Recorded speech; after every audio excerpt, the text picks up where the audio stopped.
मनुस्मृति में भगवान मनु कहते हैं, नापृष्टः कस्यचित् ब्रूयात् न चान्यायेन पृच्छति जानन्नपि हि मेधावी जड़वल्लोकमाचरेत्। बिना पूछे अर्थात वक्ता ने अनुमति न दी हो और प्रश्न पूछा जाए, या तो न च अन्यायेन पृच्छते, जो अन्याय से पूछे प्रश्न, अनीति से पूछे, अयोग्य हेतु से जो पूछे, उस समय जानन्नपि हि मेधावी जड़वल्लोकमाचरेत्। भगवान मनु कहते हैं, बुद्धिमान पुरुष जो उस प्रश्न का उत्तर जानता हो फिर भी जड़वत हो जाए, वो जैसे नहीं जानता है।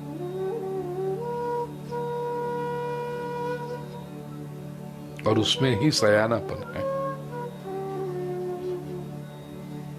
मुझे रामचरितमानस का एक बहुत सुंदर प्रसंग याद आ रहा है। लक्ष्मण जी भगवान श्री रामचंद्र जी से जब प्रश्न पूछते, राम गीता पंचवटी में प्रसंग है, तो लक्ष्मण जी भगवान राम जी से प्रश्न पूछना चाहते हैं। उस समय गोस्वामी जी ने बहुत सुंदर रूप से शुरुआत की है प्रसंग की। एक बार प्रभु सुख आसीना, लक्ष्मण प्रश्न पूछे छलहीना। लक्ष्मण जी ने भगवान रामचंद्र जी को एक बार सुख आसीना, शांति से बैठे हुए जब देखा, तब लक्ष्मण ने पहले तो अनुमति ली, बड़े भैया मैं आपसे पूछूं एक बार। राम जी ने कहा पूछो। तब लक्ष्मण ने प्रश्न पूछा। अनुमति लेनी चाहिए। हमारे यहां तो ऐसा है, कोई भी शिष्य गुरु के वहां जब जाए, महापुरुष के पास जाए प्रश्न पूछने के लिए, महापुरुष कैसे थे, कहते थे संवत्सरम संवत्स पश्चात यथा कामान प्रश्नान पृच्छस्व। एक वर्ष के लिए रुक जाओ हमारे साथ, केवल हमारी बातों को मत सुनो, हमारे जीवन को देखो और बाद में प्रश्न पूछना। और उस समय भी तुमने जो प्रश्न पूछा है उसका उत्तर देंगे ही ऐसी गारंटी नहीं। बताते थे यदि आता होगा तो उत्तर देंगे, नहीं तो हाथ जोड़ के कहेंगे जाओ किसी और से जाके पूछो।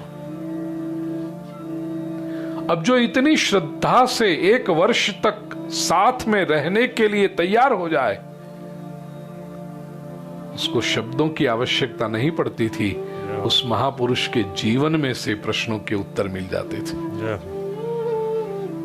लेकिन ये धैर्य, अभी का अभी मन में प्रश्न आया, अभी का अभी उत्तर दे दो, ये नहीं, ये प्रश्न नहीं होती। इसको हिंदी में बहुत सुंदर कहते हैं, वो दिमाग की खुजली होती है। वो प्रश्न नहीं होते। यहां अर्जुन के जो प्रश्न हैं